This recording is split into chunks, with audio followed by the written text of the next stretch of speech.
There is a conversation that decides your destiny, and it happens with no one else. It happens inside you.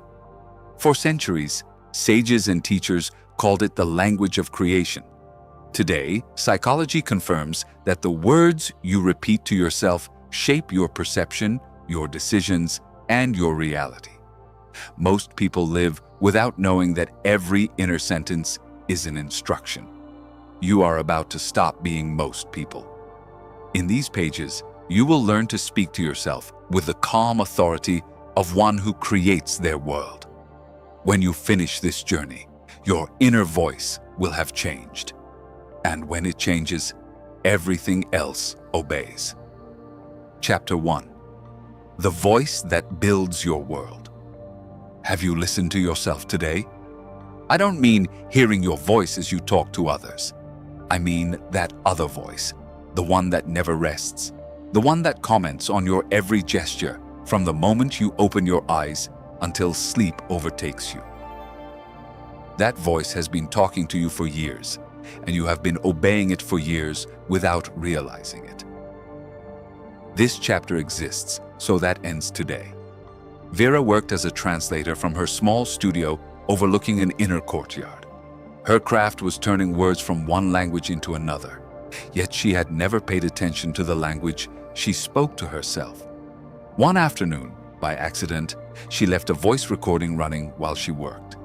Listening to it later, she discovered something that shook her.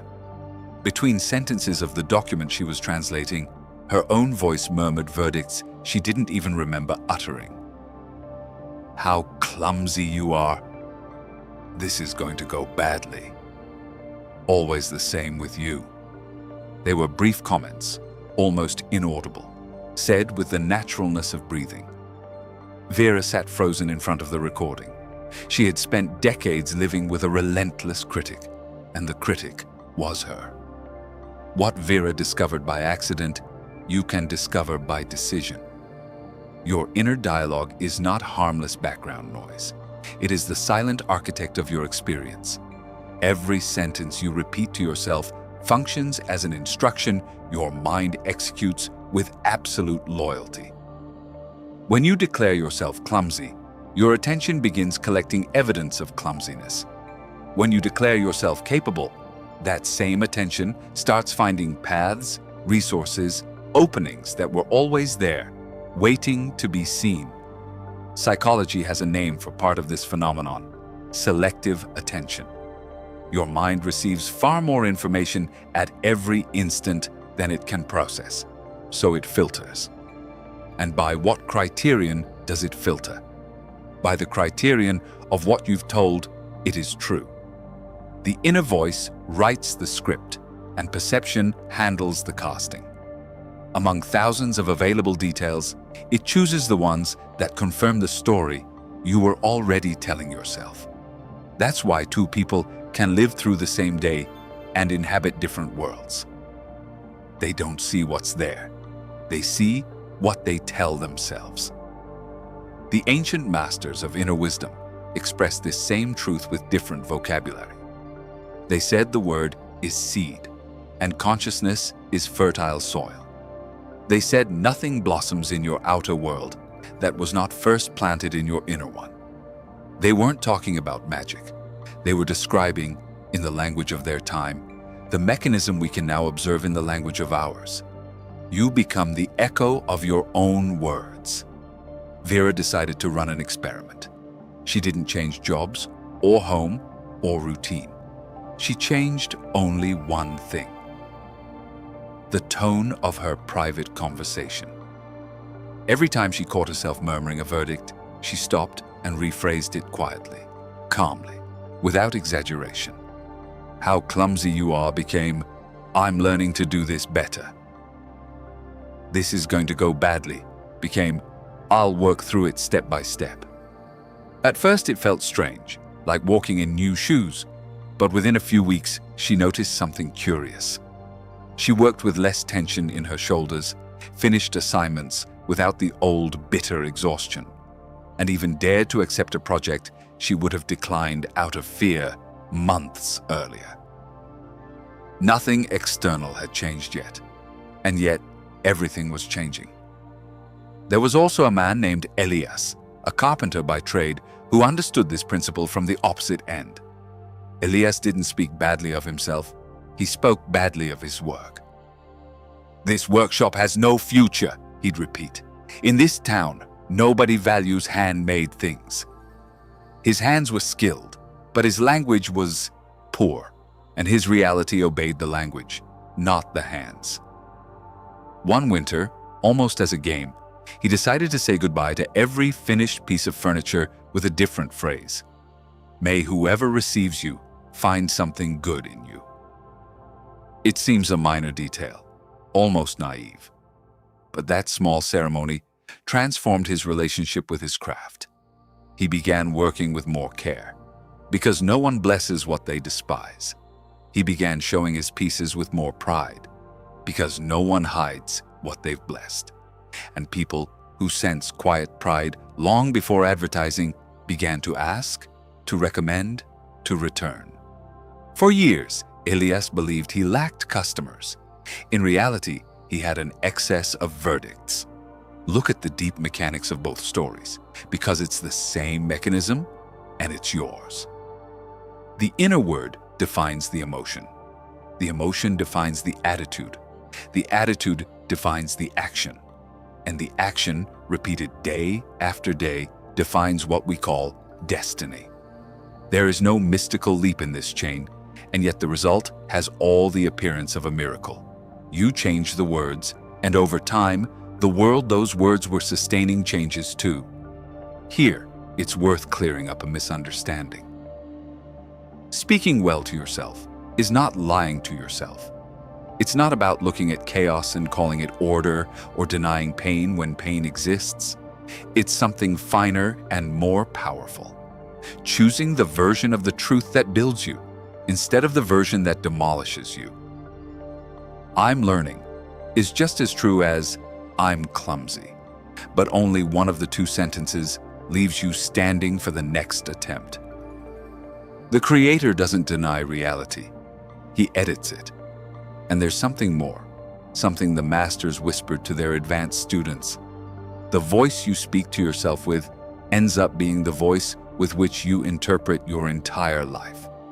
Whoever speaks to themselves harshly hears harshness everywhere. In a colleague's neutral comment, in a friend's silence, in the morning traffic.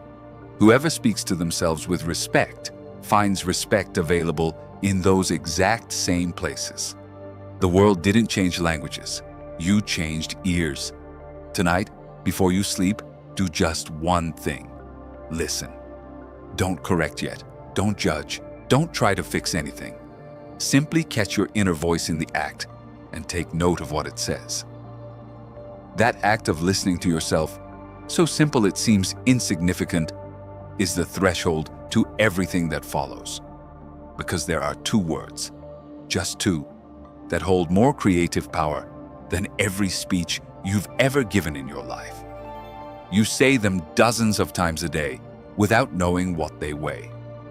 In the next chapter, you'll discover what they are, and from then on, you won't be able to say them lightly again. Chapter 2. The Power of I Am. There are two words that function like a signature. Everything you write after them is stamped with your identity and sent to the deepest part of your mind, where opinions aren't filed, but orders. Those two words are I am. And the difference between someone who uses them asleep and someone who uses them awake is simply the difference between suffering life and directing it. Think about it calmly. When you say, "I'm tired," you describe a state that will pass with rest. But when you say, "I'm a mess," you're no longer describing a state. You're proclaiming an identity. And the human mind has a fierce loyalty to proclaimed identity. It will do whatever is necessary, consciously and unconsciously, to keep you consistent with what you declared yourself to be. This is one of the most solid findings of behavioral psychology. We don't act according to what we want. We act according to what we believe we are. Desire pushes for a while, Identity pushes for a lifetime. Alma learned this late, but she learned it well. She was a brilliant woman who collected half-finished projects, a ceramics course, a blog, a small jam business that didn't survive its third month. Every abandonment came with the same verdict, delivered with a little laugh of resignation. That's just how I am. I start everything and finish nothing. Notice the perfect trap in that sentence. She didn't say, I abandoned this project, which would have been an isolated, correctable fact. She said, that's how I am, which turned the fact into an essence. And no one fights against essence because no one fights against what they believe they are. Her I am was working against her with the efficiency of a perfect employee, carrying out, without questioning it, a mistaken order. The turning point came one ordinary morning, listening to her 7-year-old niece say, I'm bad at drawing, after a crooked sketch. Alma felt a chill of recognition. The girl was signing her first verdict with the same ink Alma had been using for 30 years. She knelt beside her and said, You're not bad at drawing. You're learning to draw. And in saying those words to the girl, she heard them for herself for the first time. The masters of the metaphysical tradition always treated I am as sacred territory. They taught that these two words are the intimate name of the creative power expressing itself in you, and that everything you tie to them will become bound to your experience. It might sound solemn, but notice how it matches, point by point, what the science of habit describes in modern terms. Lasting changes are not the ones made at the level of behavior, but at the level of identity. Someone who says, I'm trying to stop being late, fails, where someone who says, I'm a punctual person, succeeds. Behavior argues, identity decrees. Alma redesigned her signature. She didn't lie to herself by declaring herself the most disciplined woman in the world, because grandiose declarations the mind itself doesn't believe bounce off without effect. She chose an identity that was both true and fertile. I am a woman who finishes what she starts. She said it in the morning, calmly, without theatrics, and above all, used it as a standard in small moments. When she wanted to leave the dishes for tomorrow, when the course chapter got boring, when Saturday's jam felt like too much effort. What would a woman who finishes what she starts do? She'd ask herself. And she did that. A year later, her small business wasn't an empire, but it existed. It worked, and it grew. No one gave her anything. She gave it to herself, 2 words at a time. I also knew the reverse story, that of a man named Dario, whose entire life changed temperature because of an inherited I am. His father, without ill intent, would repeat in front of visitors, Dario is the shy one in the family. And Dario, who was a child and trusted the grown-ups, accepted the diagnosis the way one accepts a surname. For years, he turned down invitations, kept valuable ideas to himself in meetings, and rehearsed conversations he never dared to have, all in obedience to a sentence that wasn't even his own. Until one day, as an adult, someone asked him why he defined himself that way, and Dario couldn't find a single memory of his own to justify the label. He only found his father's voice. That night, he understood he had spent half his life presenting himself with a forged signature. He began to say, first quietly and then naturally, I am someone who expresses themselves with calm and clarity. He didn't become a public speaker, nor did he need to. He became someone present, and that was enough. I want you to notice something essential in both cases. Neither of them fought their old identity. You can't defeat a label by arguing with it because all the attention you give it strengthens it. What they did was more elegant. They stopped feeding the old signature and started stamping the new one small situation after another, until the mind, which is coherent by nature, updated the file. Identity isn't torn down, it's replaced. Practice the conscious signature. Find a moment alone today. First, the audit. Write the 3 sentences with I am that you repeat most against yourself. Look at them on paper. They lose power once they stop being invisible. Second, the substitution. Turn each one into a true and fertile identity, phrased in the positive and in the present. Not, I'm a disaster with money, but I am someone who is learning to take care of their money. Third, the ritual. Every morning, in front of the mirror, say your 3 new signatures quietly, once each, in the calm tone of someone reporting something obvious. No shouting, no drama. True authority doesn't need volume. And throughout the day, before every small decision, ask Alma's question. What would the person I've declared myself to be do? Do it for 30 days and watch. Don't expect fireworks, expect something better. A new, quiet coherence, aligning your actions with your word until others start noticing before you can explain it. Because when I am is spoken awake, it stops being a description and becomes a direction. Now, declaring who you are is only half the secret. The other half lies in the tone with which you declare it. And that tone has a name that doubt detests. Chapter 3. The frequency of certainty. 2 people can say exactly the same sentence and get opposite results. One says, I'm going to make it, and something in the air arranges itself. The other says, I'm going to make it, and nothing moves. The words were identical. What changed was invisible, the frequency from which they were spoken. The masters called that frequency certainty, and it is perhaps the scarcest and most decisive raw material of inner life.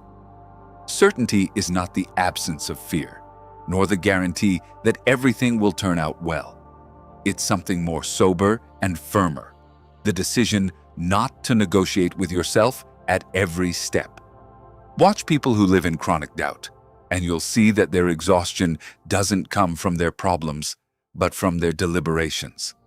They decide, and 10 minutes later, reopen the case. They move forward, and halfway there, wonder if the path should have been different. Every one of their goals is subject to a permanent referendum, and no human project survives being voted on 40 times a day. Psychology has documented this with precision. Rumination, that circular chewing of the same worry, not only fails to solve anything, it consumes the mental energy the solution needed. Doubt is not prudence. It's a leak. Irene lived in that leak without knowing it. Director of a small music school, she was competent, well-liked, and perpetually indecisive. Every decision, from the color of the flyers to hiring a teacher, went through an internal tribunal that never handed down a firm verdict. What if I'm wrong? Was her hourly prayer. The curious thing is that Irene believed all that doubting protected her from mistakes. The reality was the opposite. Her hesitation seeped into everything. Teachers sensed that projects could be cancelled at any moment and committed only halfway. Families sensed the wavering in her voice when she introduced something new and responded with the same lukewarmness. Irene transmitted uncertainty, and the world, which is a diligent mirror, returned it to her with interest. Her brother Tomas was her exact opposite, and not because life had given him more reasons to trust. A merchant sailor for years, Tomas had learned at sea a law he later applied on land. When the storm hits, the captain may choose the wrong course, but he cannot doubt the course in front of the crew, because the captain's doubt turns into everyone's panic. Choose with the best information you have, he told Irene, and then back your choice with your full weight. If you need to correct, correct while moving. But don't steer a ship from maybe. Tomas wasn't reckless. He reviewed his decisions, but he reviewed them at chosen moments, with new data, not every hour with the same old fear. That's the difference between correcting and ruminating. Correction looks forward once, rumination looks backward 1,000 times. The metaphysical tradition put this principle into a beautiful image. The universe responds to tone, not to text. A request made from pleading carries the vibration of lack, and lack attracts its own echo. A declaration made from serene certainty carries the vibration of what is already resolved, and the resolved organizes events around itself. You can read that teaching as poetry or as inner physics. In practice, both readings lead to the same place because there is a verifiable human mechanism underneath. Science calls it self-efficacy, the conviction that you're capable of producing the result you're after. Decades of research show that people with high self-efficacy persist longer, recover faster from setbacks, and spot more opportunities. Not because the world treats them better, but because their certainty lets them act where others stop to deliberate. Faith moves mountains for a very concrete reason. It gets someone to start digging and not stop. Irene made a small, revolutionary pact with herself. She called it the closed door rule. Every decision would get its deliberation time, generous but limited, and once made, the door would close. If genuinely new information appeared, she'd open the door once, evaluate it, and close it again. But the same old fear, dressed in different disguises, would no longer have a key. The first days were uncomfortable. The ruminating mind knocked on the door with a salesman's insistence. Irene learned to answer it with a short phrase, said inwardly with total calm, "It's already decided." No arguments, no justifications, because arguing with doubt is inviting it to dinner. Just the fact, spoken in the frequency of certainty, it's already decided. 3 months later, the music school hadn't changed buildings, or budget, or students. It had changed atmosphere. Teachers proposed ideas because they knew decisions would hold. Families noticed a new firmness in the communications and responded with new trust. And Irene herself discovered something no one had told her about certainty. It rests. She slept better simply because she had dismissed the tribunal that used to convene in her head in the small hours. You might ask, what if I really am wrong? You will be sometimes, like anyone who moves. But look at the full accounting. The one who decides with certainty and makes a mistake finds out soon, corrects soon, and keeps their energy intact for the next move. The one who lives in doubt makes mistakes just the same, because not deciding is also a decision, and usually the worst one, except they arrive at the mistake exhausted, late, and with no spirit left to correct it. Certainty doesn't spare you from being wrong. It spares you from being wrong slowly. There's a very simple way to recognize where you're speaking from. Listen to how your sentences end. Doubt ends sentences going up, as if asking permission. I'm going to try, right? Let's see if it works out. Certainty ends sentences going down, like someone setting something solid on a table. I'm going to do it. Practice that descending cadence today in the small sentences, the ones where practice doesn't hurt. What you'll have for dinner, what time you'll leave, which task you'll do first.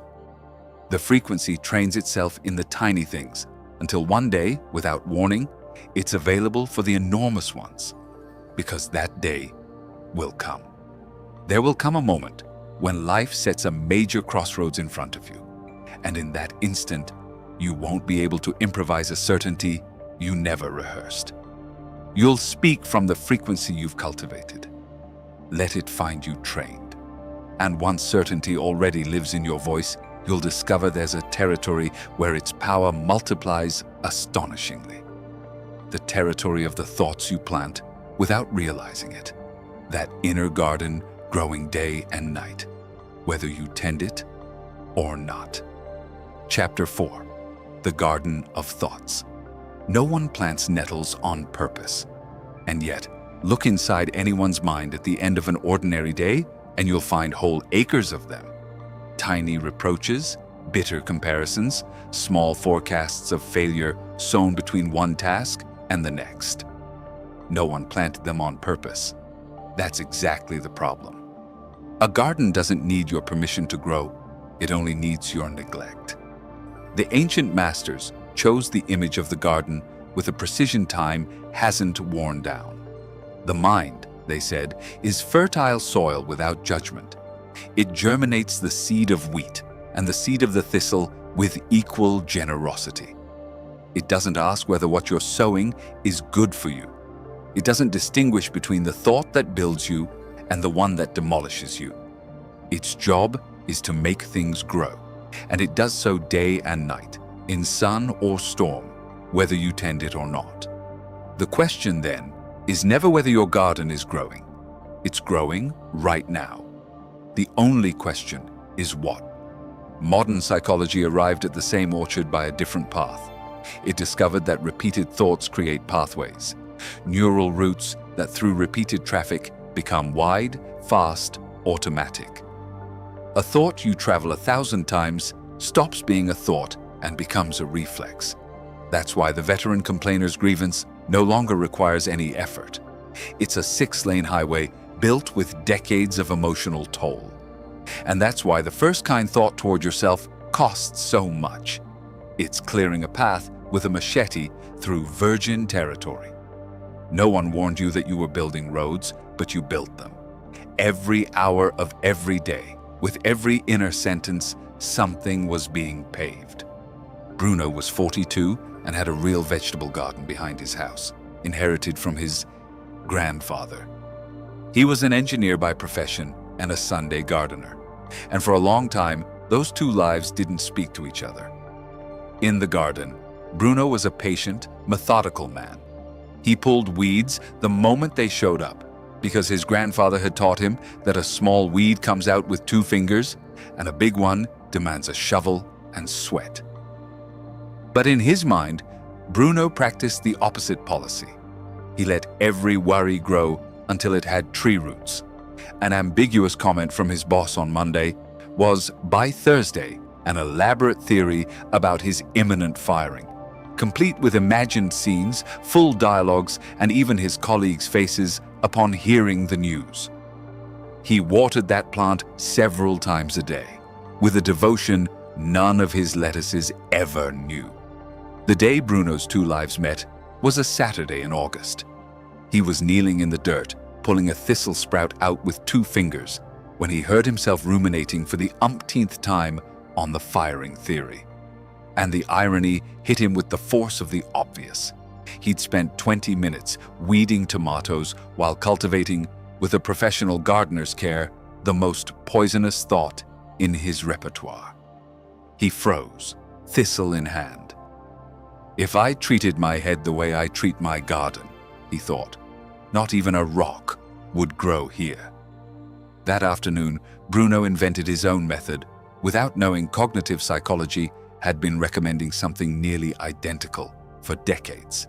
He decided to treat every recurring thought the way he treated every sprout, identifying it early and deciding with a gardener's judgment whether it was crop or weed. The test was simple. If this thought grows, does it feed something, or does it just take up ground and steal water? The firing theory didn't pass the test. It gave him no new information, suggested no useful action, didn't improve his work. It only consumed the water of his attention. So every time the sprout appeared, Bruno named it, "There's the firing thistle again," and deliberately redirected the water elsewhere.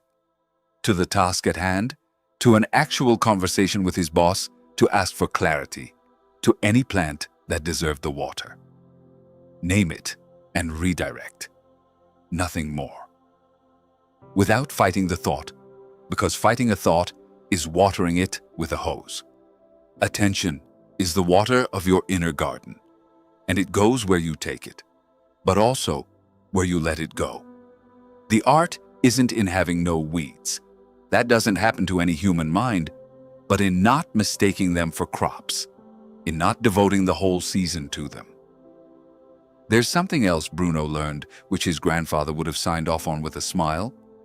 Weeding isn't enough. A clean but empty plot fills itself, and never with wheat. So to the task of removing, he added the task of sowing on purpose.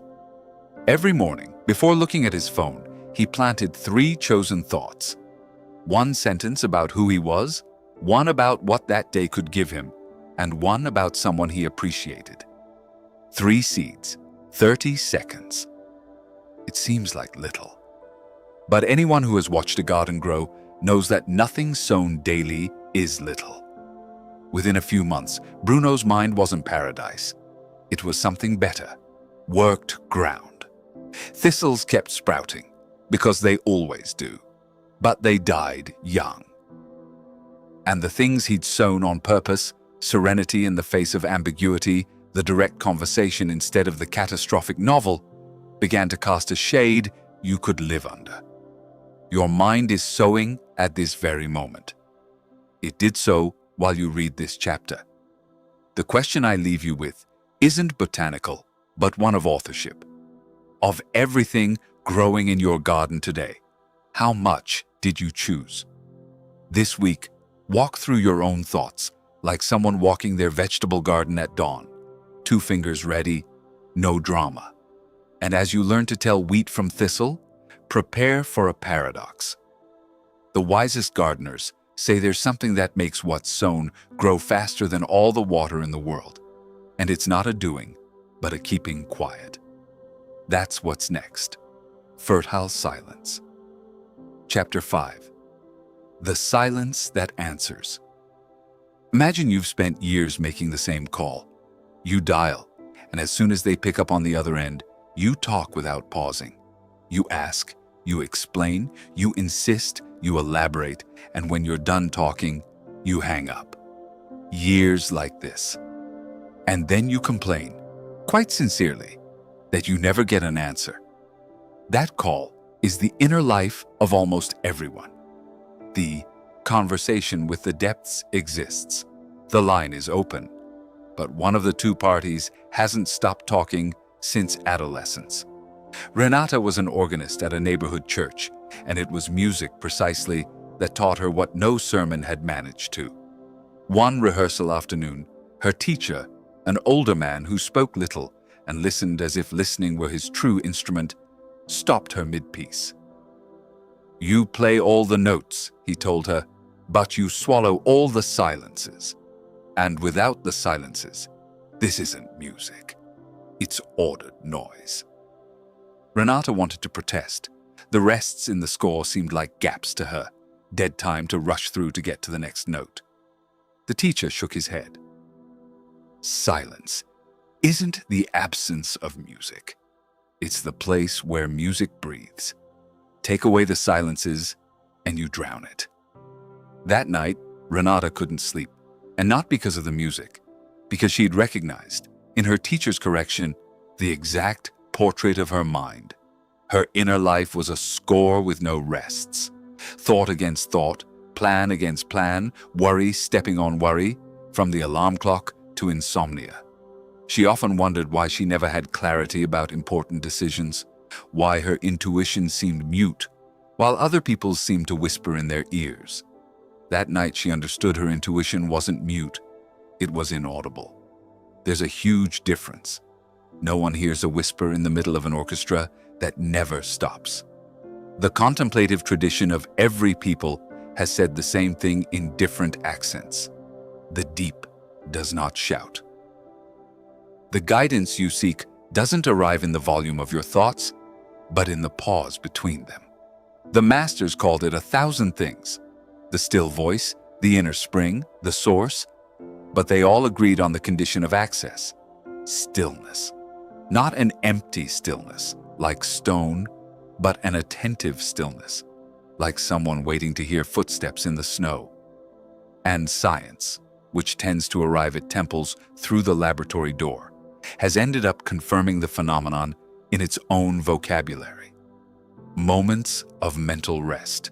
The shower, the walk without headphones, the gaze lost out a train window are statistically the great producers of ideas and solutions. There's even an elegant explanation. When you stop demanding an answer from your mind, its deep networks keep working, and they work better without attention's foreman shouting over them.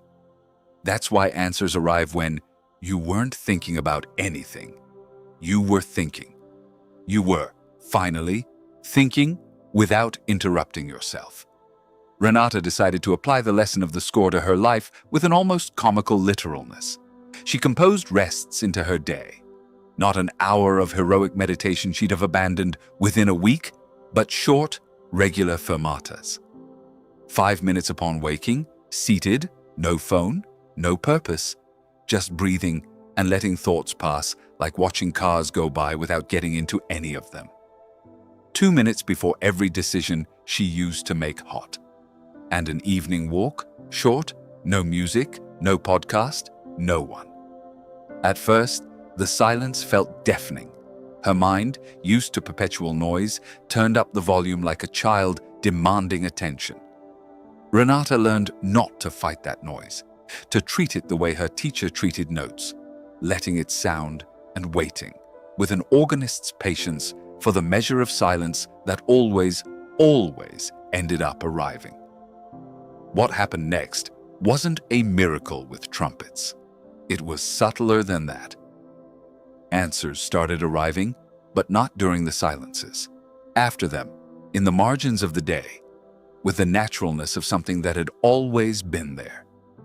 The decision about the conservatory, which she'd been chewing over for months with no progress, presented itself resolved one morning while she was watering the plants, whole and calm, as if someone had left it on the table overnight. The pending conversation with her sister, which she'd rehearsed 100 times with 100 different scripts, came out on its own, and without a script one Sunday, with exactly the words no rehearsal had found. Renata hadn't become smarter. She had become more audible to herself. It's worth saying plainly, silence is uncomfortable because it works like a mirror without curtains. In the pause, whatever the noise was covering appears, and not everything that appears is pleasant. Many people fill every minute with stimulation precisely to avoid meeting what silence would show them. If stillness brings you restlessness at first, that's not a sign you're doing it wrong. It's a sign there was accumulated mail. You read it, deal with it, file it, and beneath the pending mail, sooner or later, the quiet background appears that had been waiting for you from the start. You don't need to retreat to any mountain. You need to stop hanging up the call. Today, at some point, stop for 2 minutes and say nothing, neither out loud nor inside, as far as you're able. Ask, if you want, one single thing you need to know, and then truly go quiet, like someone who's asked a question of someone who deserves to finish answering. The answer rarely arrives on the spot. It arrives in its own time, by its own paths, but it arrives with astonishing punctuality in the life of someone who has learned to wait for it by staying quiet. And once you start hearing what silence answers, you'll notice that much of your inner noise had a single source, a permanent argument against what is, against traffic, against rain, against the past, against yourself. There's a way to end that war without losing it, and that's what we'll learn next. Chapter 6. The Agreement with Life. There's a war that appears in no newscast and yet consumes more human energy than all the others combined. The war against what has already happened. It's fought silently, inside every head, at all hours. Its battles sound like this. This shouldn't be happening. It's not fair. If only I had. This can't be. Notice the structure of those sentences. They all have something in common. They demand that reality be different. And reality, the calmest opponent in the universe, never shows up for the duel. It already happened. You're fighting alone. Aurelio understood this in an airport waiting room, one of the great involuntary monasteries of our time. His flight had been cancelled due to a storm. The next one left in 9 hours, and around him, all of humanity offered a catalogue of responses to the same fact. A man shouted at the airline staff, red with fury, as if the desk clerk manufactured storms. A woman cried on the phone, repeating, "This can't be," although, evidently, it could be. It was happening. And 2 seats from Aurelio, an older woman took out a thermos, poured herself some tea, opened a book on her knees, and settled into the 9 hours the way someone settles into a garden. Aurelio, who'd been chewing on his own indignation, found himself watching her. The storm was the same for everyone. The cancellation was the same for everyone. The only thing different in the whole room was each person's inner conversation with the same fact. He worked up the nerve to mention it to her, mostly to kill time. The woman smiled, like someone receiving a question she'd been answering for years. "Young man," she said, "I learned a long time ago to divide the world in 2. What depends on me and what doesn't. The storm doesn't depend on me. My afternoon does." And she returned to her book with the placidity of someone who had just summarized 3,000 years of philosophy in 2 sentences, because that's exactly what she'd done. The Stoics built an entire school on that division, and contemporary psychology rediscovered it under other names. Today we know, with data, that human suffering has 2 floors: the pain of the fact and the pain of resisting the fact. The first is unavoidable and usually shorter than we think. The second is optional and can last decades. Most people don't suffer from what happened to them. They suffer from the war they keep waging against the fact that it happened. It's worth pausing here, because this teaching has a dangerous imposter that closely resembles it: resignation. Accepting is not surrendering. The woman with the tea didn't say, "Airlines are a disaster and there's nothing to be done."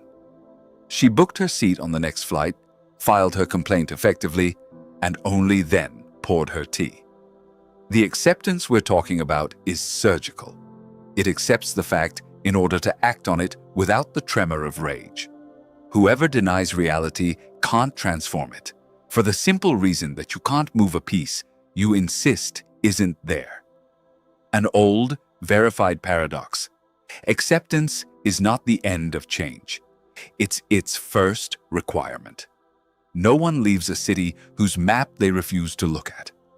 The masters of the spirit gave this attitude a richer name: saying yes to life. Not a yes of defeat, but a yes of partnership. They taught that whoever stands against the entire current of existence exhausts themselves on the bank, while whoever accepts the current can navigate it, use it, even paddle back up it with intelligence. And they added a promise that sounds mystical until you verify it in your own flesh. When you stop fighting what is, an astonishing amount of energy suddenly comes free. It's the energy the war was consuming. Psychologists would measure it in terms of cognitive load and emotional wear. Grandparents summed it up better. "I don't have the body to fight what can't be fixed. I need it whole for what can." Aurelio got off that plane 9 hours later with an experiment underway. He started hunting, in his own language, for declarations of war. Every shouldn't, every it's not fair, every this can't be. Not to censor himself, but to ask each one the same question the tea lady asked: does this depend on me? If it did, the energy went fully into action. The call, the apology, the change, the decision. If it didn't, he practiced the phrase that ended up becoming his master key. Fine. This is what there is. Now what? 3 moves. Acknowledge, release the demand that it be different, and ask about the next possible step. He discovered the phrase worked at every scale. For a traffic light, for an unfair criticism, for the old family wound that had spent 15 years demanding the past behave differently. The past never obeyed. When Aurelio finally signed peace with it, it wasn't the past that changed. It was the space it occupied. Months later, someone told him he seemed stronger, and Aurelio answered something that stands as a summary of this whole chapter. I'm not stronger. I'm less busy. He'd closed the war fronts that led nowhere. And with the army back home, even the real problems seemed a different size. Look today at your own list of wars. Do it in writing if you dare. On the left, what you've been fighting for a while. On the right, one single question per line. Does it depend on me? Where the answer is yes, no war is needed there, just work. Where the answer is no, try Aurelio's key and watch what loosens inside. And there's something else you'll discover as soon as you sign the first peace treaties. In the ground, the war vacates. Indifference doesn't grow, as you feared. What grows is a state the masters considered the most powerful of all inner languages. A force that doesn't react to circumstances, but precedes and orders them. It has a bad reputation for being superficial, and it is, in fact, the deepest thing there is. I'm talking about joy, and about why it isn't a reward, but a command. Chapter 7. Joy as a command. We've demoted joy. We treat it like dessert, something that arrives at the end, if everything before went well, and that can be skipped without consequence when things get serious. First solve, then be glad. First earn it, then celebrate. That accounting seems sensible, and is, perhaps, the most expensive mistake in inner life, because it reverses the real order of the mechanism. Joy isn't the receipt life hands you after good results. More often than you suspect, it's the cause that produces them. Watch the phenomenon where it happens daily. Two saleswomen with the same product, the same street, the same weather. One works from contraction, a tight expression, a voice that seems to apologize for existing, the energy of someone expecting rejection. The other works from a genuine lightness, not fake, not loud, simply present. By the end of the month, the difference in their numbers isn't explained by the product. It's explained by the frequency each one stepped out to meet the world from. People don't just buy things. They move toward or away from states. And joy is the state everything alive orients toward. The way plants turn toward light. The masters of inner wisdom put it with an audacity that still unsettles. Joy is a language that precedes words, and the universe understands that language better than any request. When you live contracted, they said, your whole being transmits lack, and lack summons its own echo. When you live from serene delight, even amid difficulties, you transmit fullness, and fullness organizes encounters, openings, coincidences. You can take that as poetry. But before dismissing it, listen to what psychological research has been documenting for decades under a less lyrical name. Positive emotions broaden and build. They broaden because an elevated mood literally widens the field of perception. The joyful person sees more options, more exits, more resources in the same scene where the contracted person sees a wall. And they build, because from that state, we become more creative, more sociable, more persistent, and those behaviors generate results that in turn feed the state. Science calls it an upward spiral. Grandparents called it things go well for those who sing. It's the same finding. Matilda ran a bakery she'd inherited along with its debts, and for 2 years she managed it with the frown of someone managing debts. It was understandable. The numbers were the numbers. Every morning she walked in reviewing what was missing, served customers while calculating what she owed, closed up counting what wasn't enough. The bakery smelled of fresh bread and felt like a notary's office. Customers bought and left quickly, not knowing why they had no urge to stay. The turn didn't come from a book or advice, but from a girl of about 6 who, one afternoon, waiting for her order, started dancing alone next to the counter, with no music, for the sheer pleasure of moving. Matilda caught herself smiling for the first time in weeks, and behind the smile came a thought that disarmed her. That girl had nothing resolved. She understood nothing of debts or due dates, and yet she inhabited the same space Matilda did, with a completely different frequency. The girl's joy wasn't the result of anything. It was her starting point. That night, Matilda asked herself a question I now put to you. What am I waiting to happen before I let myself be okay? What if the order were exactly reversed?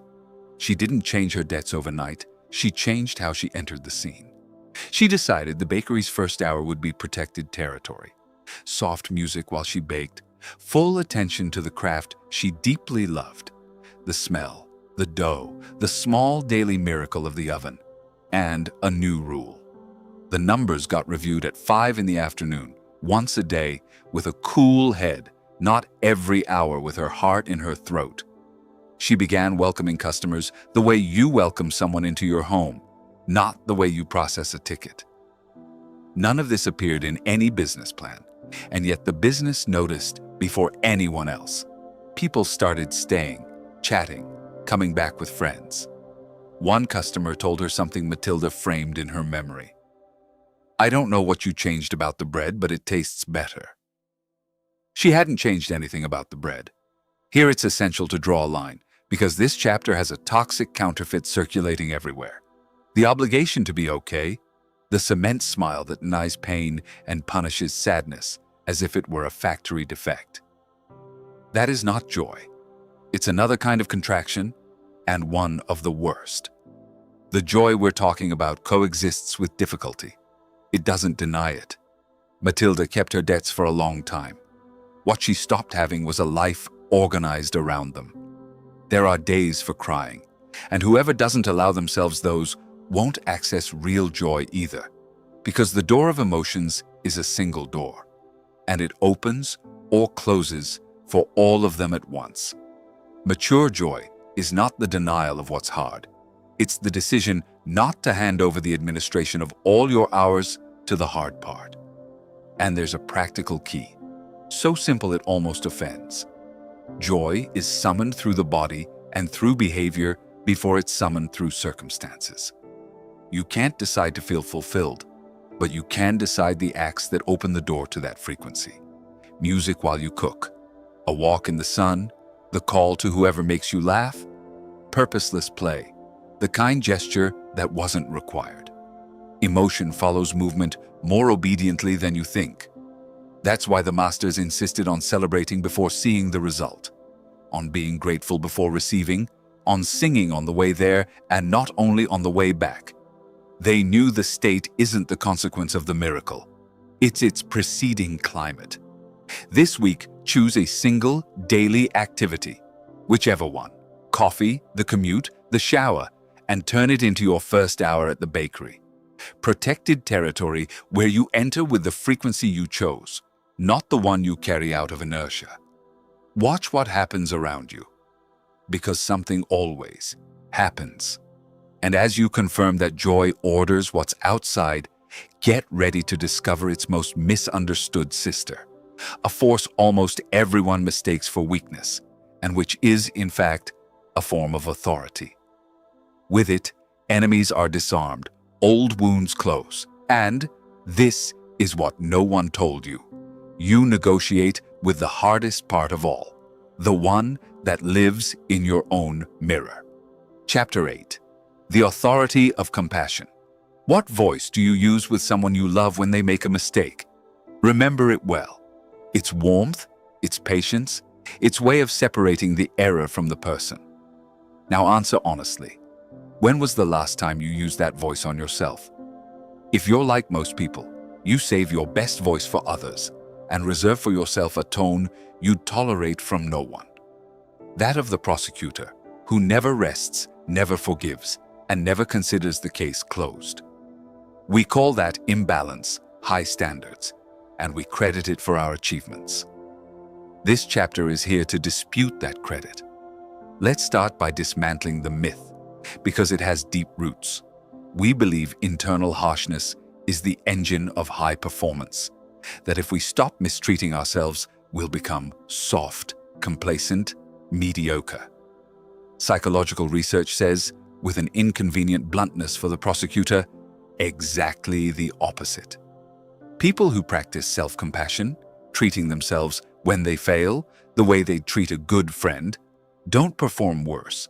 They recover faster from mistakes, try more times, lie less about their failures, and sustain effort longer. It's logical, if you think about it for a moment. No one gives their best under a boss who humiliates them. And fierce self-criticism is exactly that. A humiliating boss installed on a 24-hour internal shift. Cruelty doesn't produce excellence. It produces fear, and fear produces paralysis, concealment, and abandonment. What the prosecutor calls discipline is almost always pure wear in uniform. The masters of the spirit arrived at this truth long before the laboratories and took it further. They taught that compassion is not a lukewarm feeling, but a power, perhaps the highest one, because it's the only force capable of transforming without destroying. Harshness breaks or subdues, compassion reorders. And they added a nuance that changes the whole approach. True compassion starts at home.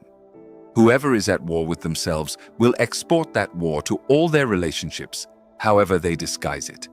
Whoever signs an inner peace treaty carries that peace into every room they enter, without meaning to, like a perfume.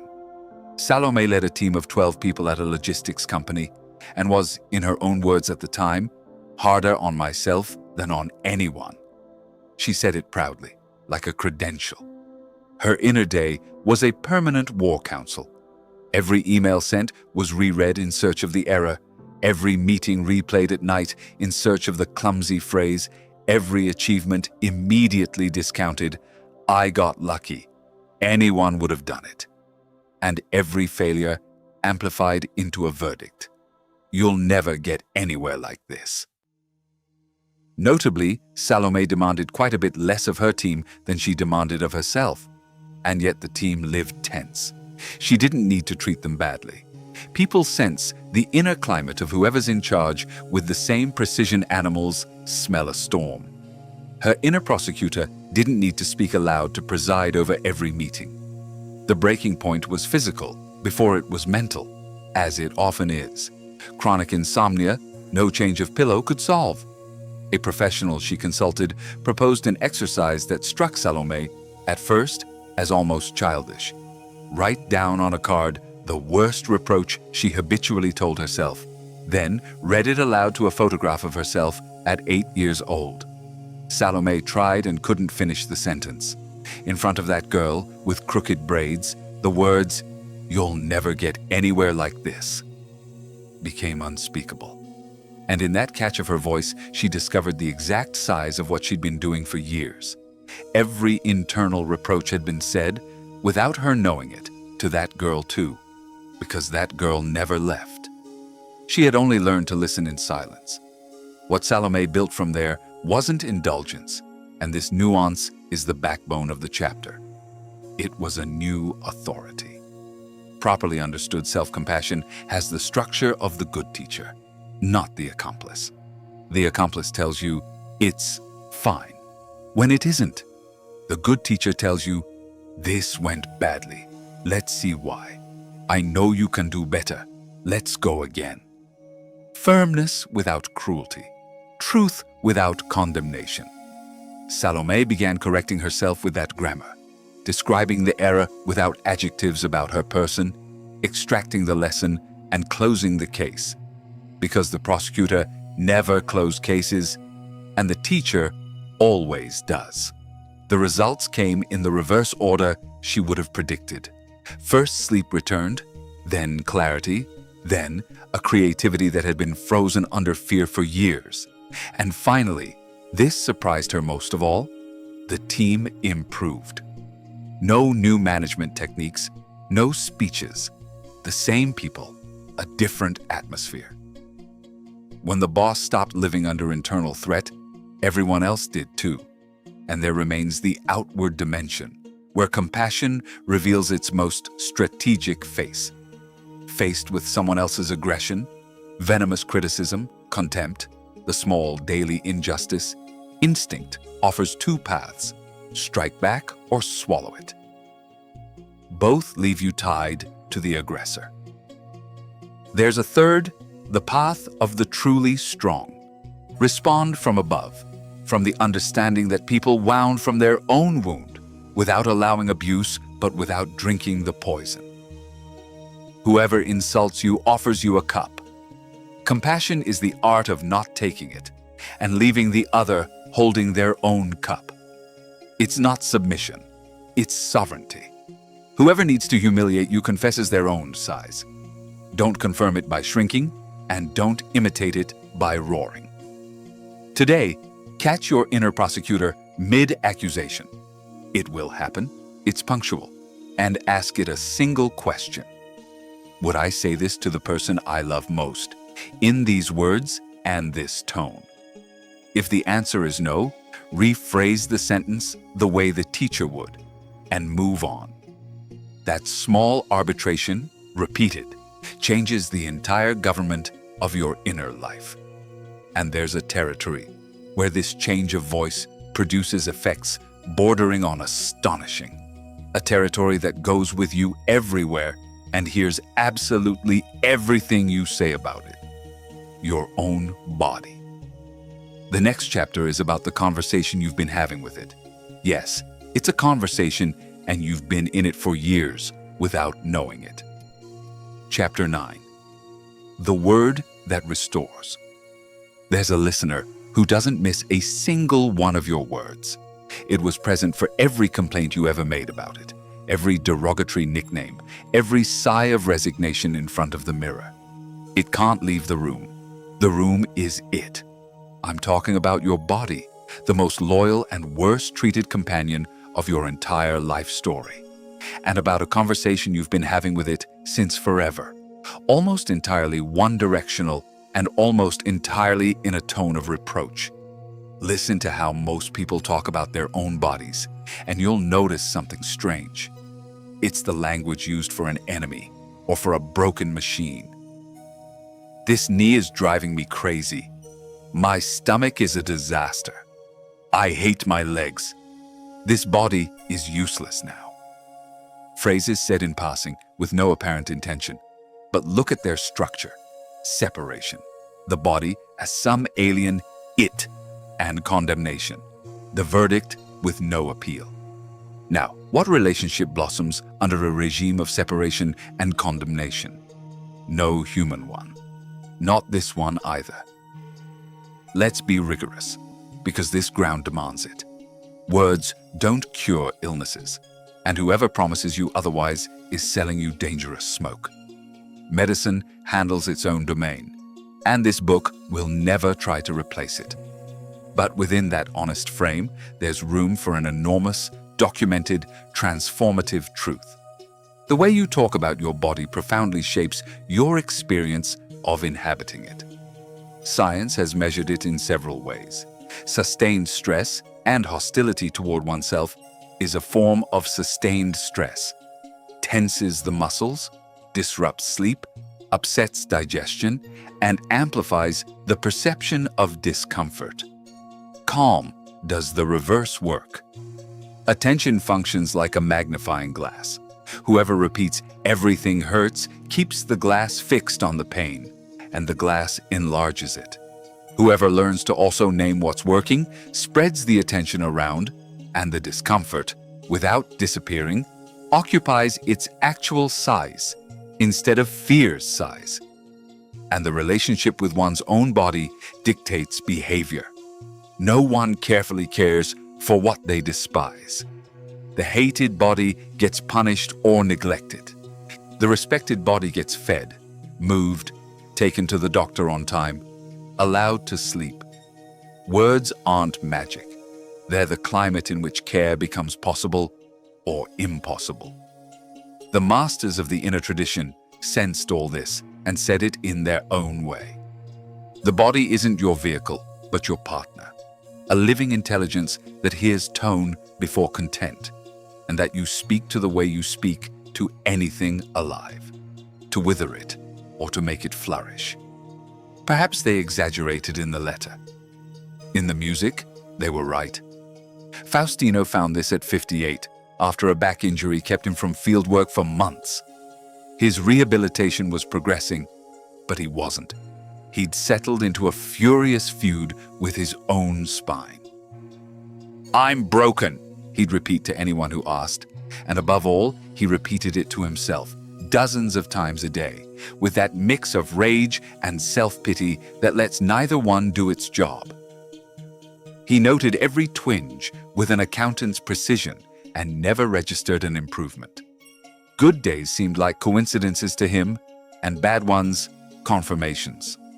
His physical therapist, a woman of few words, listened to him one afternoon lash out at this useless back and interrupted him with a question Faustino took weeks to digest. "And when do you thank it? It's been carrying your loads, your children, and your troubles for 58 years. It failed once. Is that its whole record?" No one asked him to pretend. They asked him for accuracy, which is the opposite of both complaint and fantasy. And Faustino, a practical man, turned accuracy into method. Every night, before sleeping, he'd place a hand where it hurt and do 3 things quietly. First, name without drama what was there. There was pain this morning. It improved with walking. Second, name what was working, because it's always working far more than it's failing. The legs responded. I slept through the night. The walk was longer than Monday's. Third, a truce phrase, always different but always in the same language. We're in this together. Thank you for what you held up today. We're doing fine. No rush. It embarrassed him a little at first, talking to his own back like a crewmate. The embarrassment faded when the effects arrived. He slept better, moved with less fear. And fear, he was told, tenses and hurts on its own, kept up his rehab with new consistency. His spine healed what biology and physical therapy could heal. No more, no less. But Faustino inhabited that same spine in an unrecognizable way. He'd gone from living in an enemy body to living in an allied one. And that shift, which no clinical test measures, showed in everything. Understand the lesson well, because it's subtle. It's not about denying discomfort or decorating it with pretty phrases. Denial is as toxic as complaint. Both lie just in opposite directions. It's about speaking to your body with the grammar of the previous chapter, the good teacher's grammar. Truth without condemnation. Attention without a magnifying glass. High standards without contempt. And about remembering that in this conversation, you supply the words, but it has spent decades answering with facts. Every night, it holds your sleep together. Every wound it closes without being asked. Every heartbeat you've never once thanked it for. It has spent your entire life saying yes to you. It would be only fair to vary the response. Practice. The 7-night truce. Over the next 7 nights, spend 2 minutes on this sequence before sleep. 1. Move through your body with slow attention, from feet to head, not looking for anything, just greeting the territory. 2. Name quietly 3 things your body did for you today. Walking, digesting, breathing without reminders, healing in silence, something you didn't even notice. 3. If there's an area of discomfort, place your hand on it and speak to it without anger and without stories. With whatever truce phrase comes to you that night. Acknowledge what's there, thank what's holding, declare the alliance. 4. Finish with a deep breath and the same goodbye every night, so the body recognizes it. Rest now. Tomorrow we go on together. 7 nights. Then decide for yourself whether the conversation deserves to continue, though by this point in the book, you already know what you'll find. Yes. And once peace with the body is signed, the other great material conversation of your life will remain pending, one where your language has been passing sentences for years without your noticing. Listen to how people talk about money. There's never enough. It's impossible. It's not for me. And you'll understand why the next chapter begins where every true scarcity begins. In language. Chapter 10. The language of abundance. Try a memory experiment. Recall the house you grew up in and the sentences that were said there about money. Not the formal lessons, those almost never existed, but the loose phrases said in passing, at the table, in front of the bills. Money doesn't grow on trees.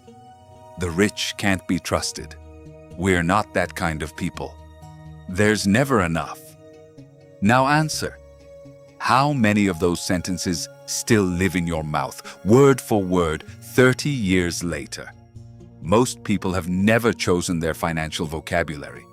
They inherited it, the way you inherit a piece of furniture, without asking if it works, without checking if it's rotten. And that inherited vocabulary isn't decorative, it's operational. Because before money is numbers, it's language. The word always arrives first.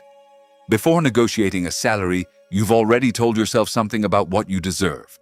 Before looking at an opportunity, you've already told yourself something about whether that's for people like you. Before opening the banking app, you'd already chosen, without knowing it, whether you'd look at the balance with war eyes or strategy eyes. Money is counted in figures, but it's lived in sentences. And there are sentences that impoverish whoever says them long before they touch their account. Let's be clear from the start, because this chapter also demands honesty. Talking pretty doesn't deposit money in any bank. Whoever promises you that repeating wealth phrases will make bills rain down is selling you a story. And stories about money come at a steep price. What language does is something else, less magical and more powerful. It governs your perception, your emotion, and your behavior around money. And perception, emotion, and behavior are, over the medium term, the 3 architects of any personal economy. Look at the mechanism, piece by piece. Perception. Whoever repeats, "There are no opportunities," trains their attention not to see them, and attention obeys. It passes right by the opening, the potential client, the applicable idea. Not because they don't exist, but because the filter discards them before they reach awareness. Emotion. Whoever only speaks of money in a tone of threat turns every financial decision into an episode of anguish, and anguish decides badly. It postpones, avoids looking, buys on impulse to feel calmer, rejects reasonable risks, and accepts reckless ones. Behavior. No one carefully manages what they've declared an enemy or an impossibility. Money that's despised doesn't get budgeted, learned about, or asked questions. It gets feared from a distance, which is the worst way to relate to anything. None of this is mystical. It's the chain you already know from earlier chapters. Word, emotion, attitude, action, applied to the ground where it shows most and gets reviewed least. The masters of the inner tradition said it in their language. Abundance and scarcity are first states, and only afterward, circumstances. They taught that whoever speaks from lack remains at that frequency even when money arrives.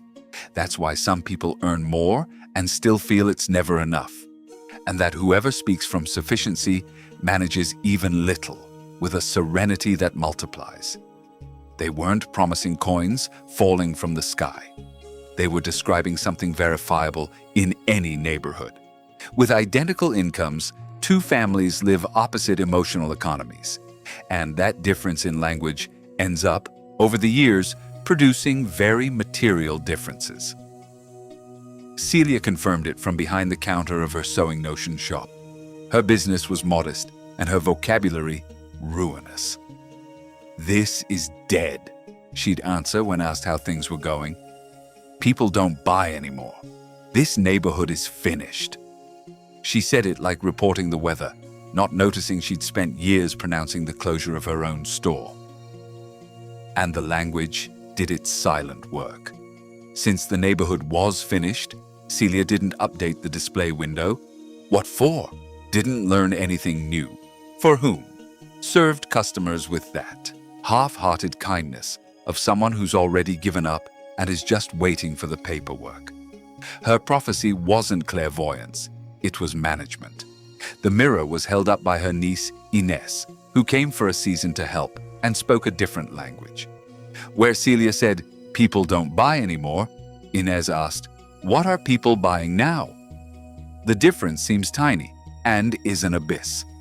The first sentence closes the investigation, the second opens it. Inés spoke about the business in a dialect Celia didn't recognize. What's working for us? Where's the new customer? What do we know how to do that no one else does for 10 blocks around? These weren't optimistic phrases. They were working phrases. And they produced what such phrases always produce: hypotheses, trials, small discoveries. A Saturday sewing workshop, which filled the shop with people who didn't buy anymore. A quick repairs counter, which turned a minor service into the shop's anchor. None of it came from a stroke of luck. It came from a change in grammar, from the sentence that sentences to the question that explores. Months later, Celia summed up her learning with a precision worth the whole chapter. "I thought I talked this way because business was bad. Now I know business was bad, in part, because I talked this way. Not entirely. There are real crises, neighborhoods that change, factors no one controls, and denying that would insult anyone who's struggling. But within the margin that did depend on her, and that margin was bigger than she thought, her language had been working against her. There's a simple test to audit your own financial dialect. Listen to your sentences about money for a week and sort them into 2 columns: sentences that close and sentences that open. "I can't afford it" closes. "How could I afford it?" opens. "It's not for me" closes.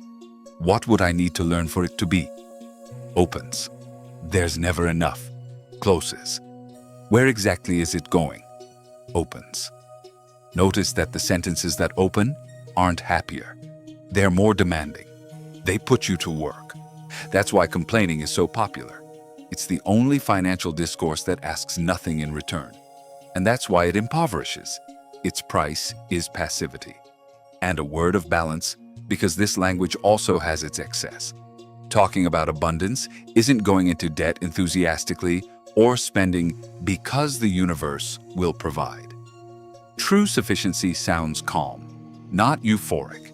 It makes budgets, asks prices, knows how to say, "not yet." The spendthrift and the miser, though they seem opposite, speak the same underlying language: fears. One spends to not feel it, the other holds back from feeling it too much. Mature abundance is a third language, that of someone who manages what they have from calm while working with openness toward what's coming. Start today with a single substitution. Choose your most repeated scarcity phrase, you know exactly which one, and write its open version. Every time the old one surfaces, correct it quietly, without drama, like fixing a mistyped address. It's little. It's enormous. And as you renew that vocabulary, get ready to visit the warehouse where you're holding the most wealth without knowing it. It's not in any bank. It's in your pending accounts with the past, in those emotional debts you've spent years collecting from people who may not even remember them anymore. The master said that grudges are rent paid on a house you no longer live in. It's time to talk about forgiveness and everything that gets released once you finally speak it. Chapter 11. Forgiveness as Liberation. There's a scene repeated in thousands of lives with minimal variations. A person carries, for years, a wound with a name attached. They revisit it at night, tell it to friends with the script polished from so much repeating. Carry it everywhere the way you carry a suitcase with no wheels. And one day, they discover, with astonishment, that the person who hurt them is living peacefully, eating well, sleeping soundly, maybe not even remembering the episode clearly. Then comes the question that opens this chapter, and that may be waiting for you too. If the other person has already let go or never carried it, who exactly am I holding this suitcase for? Let's start by demolishing the misunderstanding that keeps so many people chained. Forgiving is not declaring the guilty party innocent. It's not saying it was nothing when it was a lot, or it doesn't matter when it mattered, or resuming a relationship with someone who proved dangerous. You can forgive and keep the door closed. You can forgive and testify in court. You can forgive and never reconcile. Forgiveness is not a verdict about the other person. It's a decision about you. It's the act of removing from a past event the authority to administer your present. The offense happened once. The grudge reproduces it daily, and you are the one running the projector. To forgive is literally to fire the projectionist. Science has spent decades measuring what traditions always claimed. Sustained resentment behaves in the body exactly like what it is: chronic stress.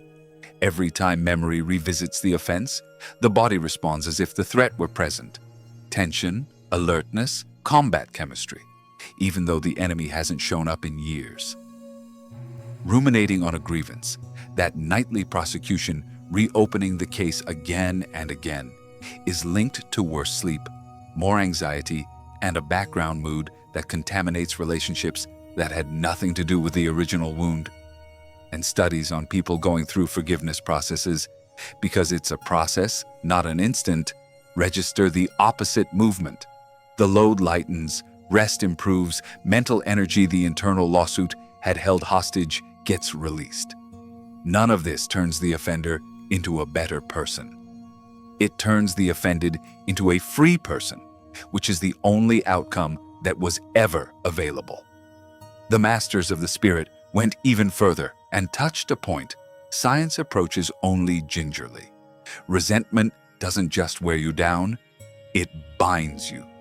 They said hatred is drinking poison and waiting for the other person to die, and that every grudge is a rope, keeping you tied precisely to the person you want to get away from. Think about it. Whoever you haven't forgiven holds keys to your head. They walk in unannounced, whenever they please, and you set the table for them. Forgiveness, they taught, isn't a gift you give the other person. It's a change of locks. Simon was 61 and carried a 30-year rope. His older brother had cut him out of the family business with a move Simon considered, with reason, a betrayal.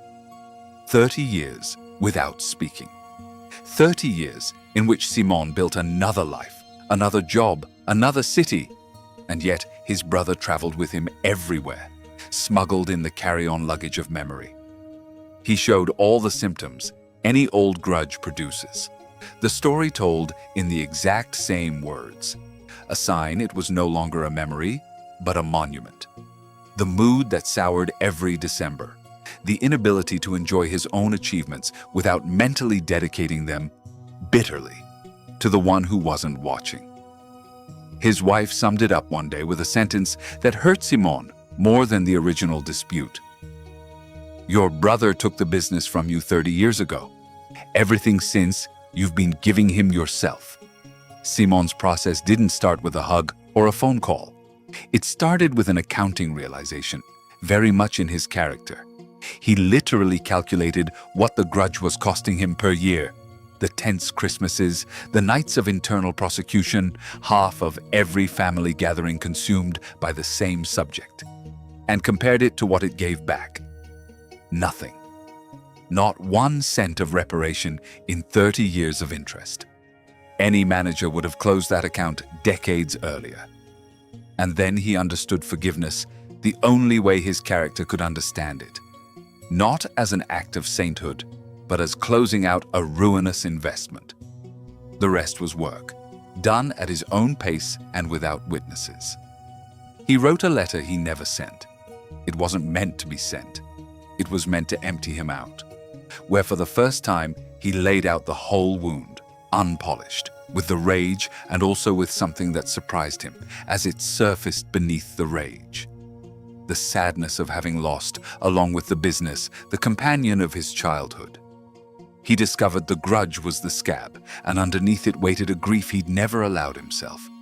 He cried what needed crying, and weeks later he spoke, alone, the words, because forgiveness, like everything decisive in this book, gains power by being spoken aloud.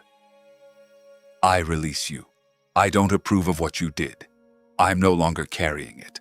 Let your life follow its path. Mine is free. There was no movie-style reconciliation.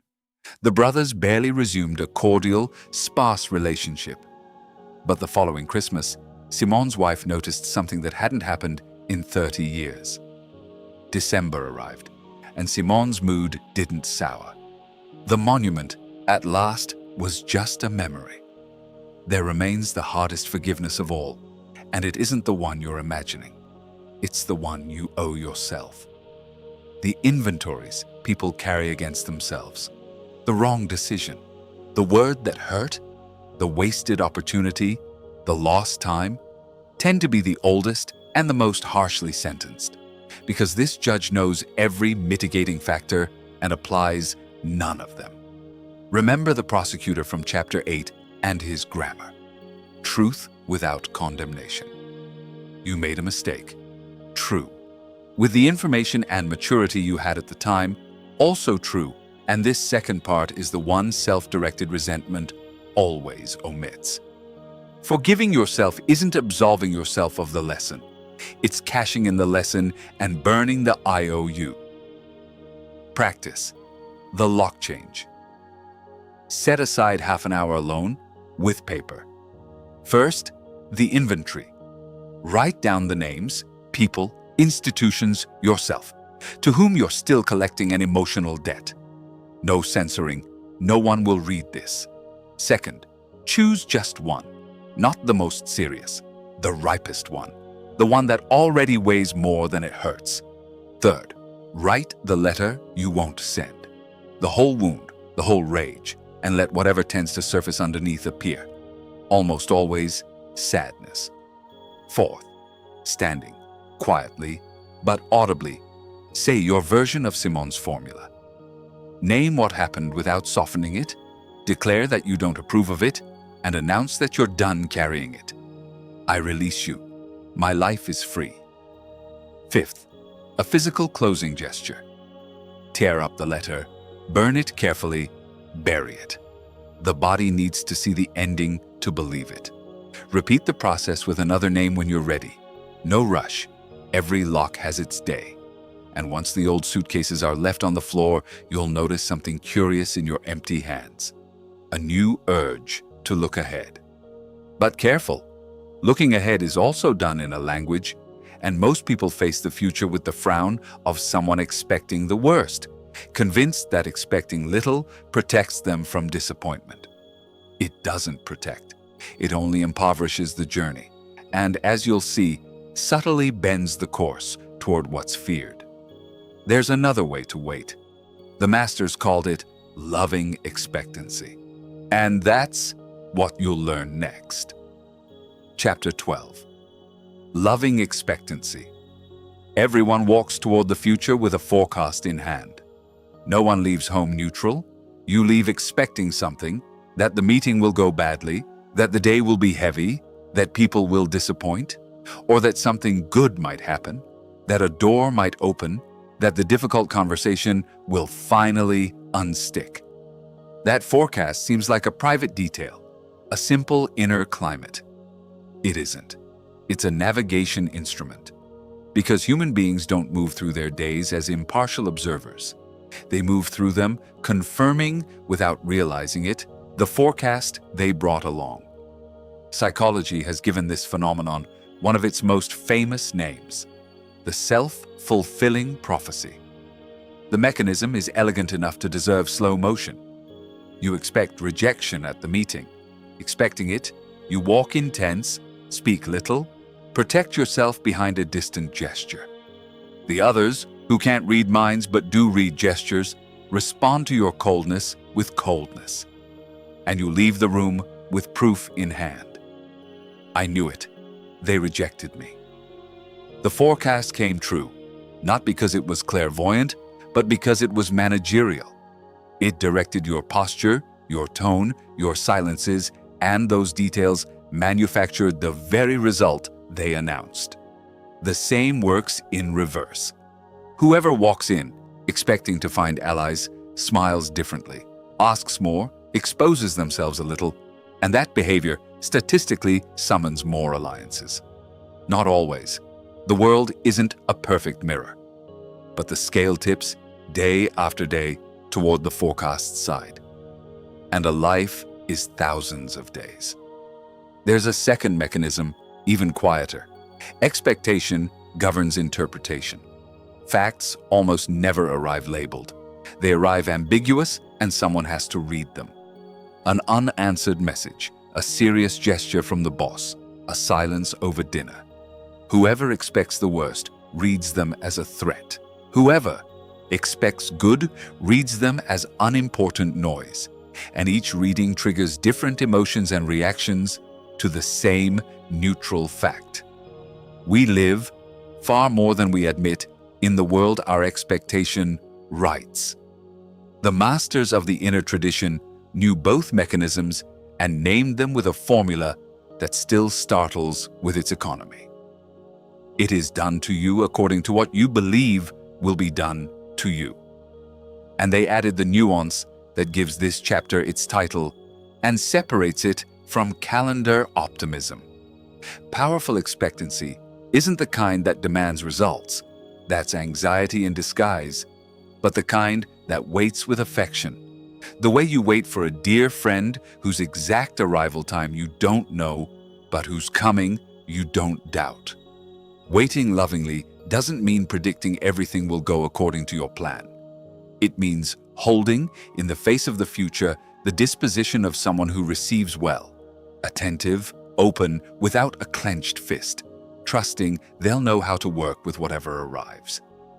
Nadia and her neighbor Berta went to the same market on Saturdays, and watching them was like witnessing an involuntary experiment. Berta went out armed. She expected cheats at every stall, shoves in every aisle, and her face announced it from the corner. She haggled with preemptive aggression, interpreted every wrong change as an attempted theft, and came home every Saturday with a full bag and the usual verdict: people are impossible. Notably, she had evidence, real friction, genuine bad moods, without ever noticing how much of that evidence her own reception had manufactured. Nadia made the same rounds expecting something else. Conversation, some discovery, the pleasure of the ritual. She greeted people by name, asked about their families, praised the good fruit out loud. Over the years, the stall keepers saved her the best, extended her credit without paperwork, told her about deals before putting them up. Berta called it luck. It wasn't luck, it was harvest. Two women, the same market, two completely different markets. Each one living, Saturday after Saturday, in the world her expectation was managing. Now the honest objection, because this chapter deserves it. What about disappointments? Isn't it wiser to expect little, so the fall hurts less? That's the argument of defensive pessimism, and it's worth looking at straight on, because almost all of us have signed it at some point. Its accounting is doubly rigged. First, because the discount gets paid up front. Whoever expects the worst to avoid suffering later, suffers earlier. They live the run-up to every event in tension, which is living the bad outcome, even the many times it doesn't happen. Second, because the protection is illusory. Research on the matter is clear that anticipating pain doesn't reduce it when it arrives. It only doubles it across the rehearsals beforehand. The defensive pessimist pays the premium on an insurance policy that covers nothing. And there's a third cost, the gravest. Expecting little changes behavior, you don't show up, you don't ask, you don't try. And so you guarantee, through inaction, a good part of what you feared. True prudence doesn't consist of expecting the worst. It consists of expecting well and preparing for everything, which are perfectly compatible things. The confident sailor also checks the knots. How then do you train a loving expectancy in a mind educated in gloomy forecasting? The same way as everything in this book, through language, in small doses, consistently. The eve is the key moment. The night before, the trip there, the minute before walking in. Because that's when the forecast gets written. That's where the old language dictates this is going to be a disaster, and where you can correct the draft without lying to yourself. I don't know how it will turn out.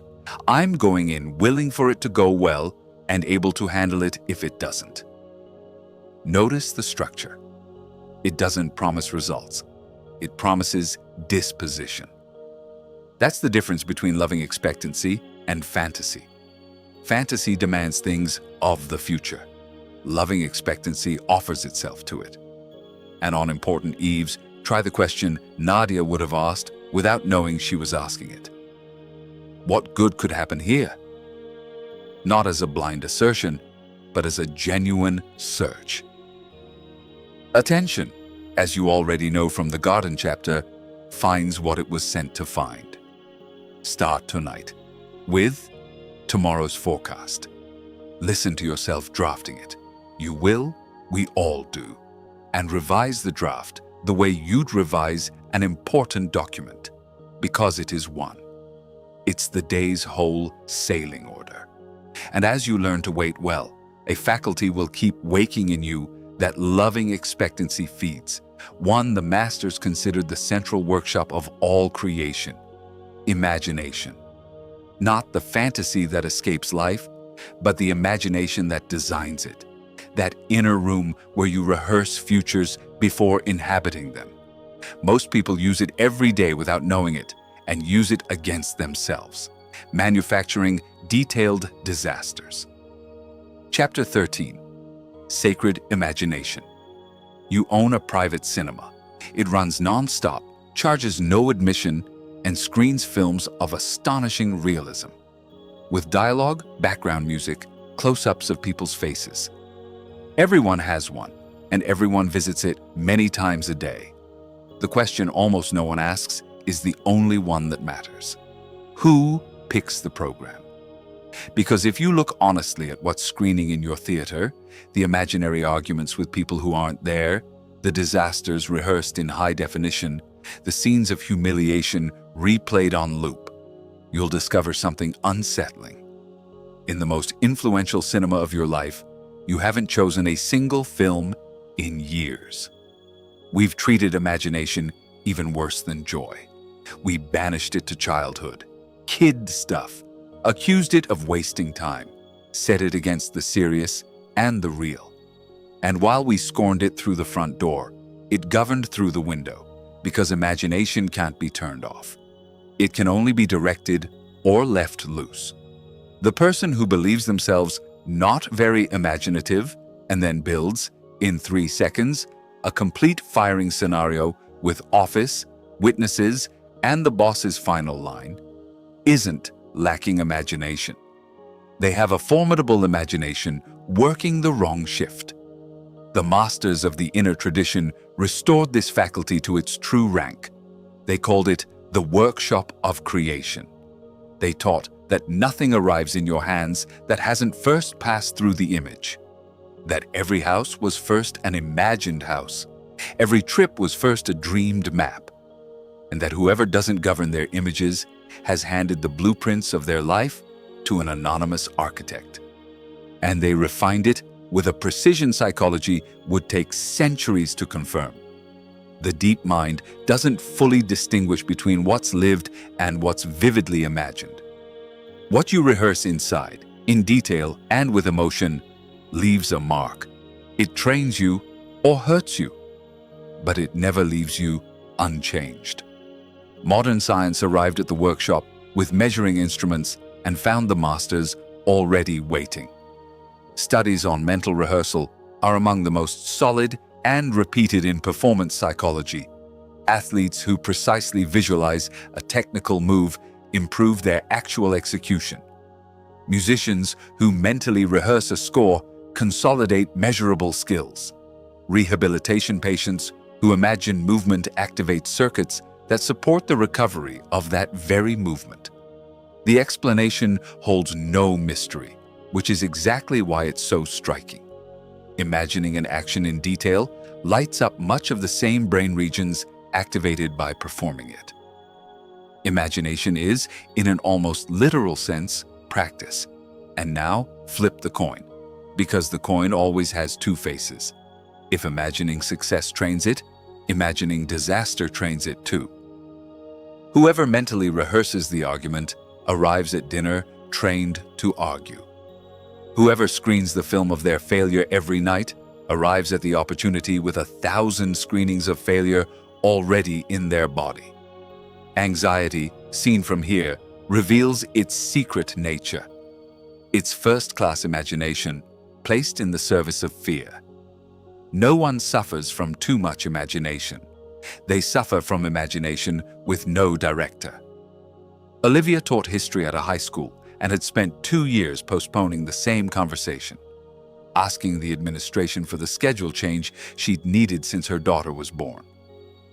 2 years. Not for lack of reasons or of standing, but from an excess of cinema. Every time she considered asking, her private theater screened the same blockbuster. The Office, the principal raising an eyebrow, the line, "We all have problems here."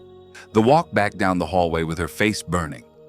She'd seen it so many times it felt like a memory. And that's exactly the point where loose imagination becomes a jailer. Its films, through sheer repetition, acquire the status of facts. Olivia wasn't avoiding a conversation. She was avoiding a memory that had never happened. The turn came through her own subject. Preparing a class on explorers, she read that ancient navigators charted the destination port before setting sail.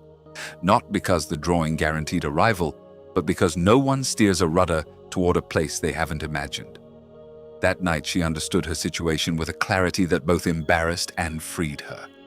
She'd spent 2 years with the chart drawn toward shipwreck.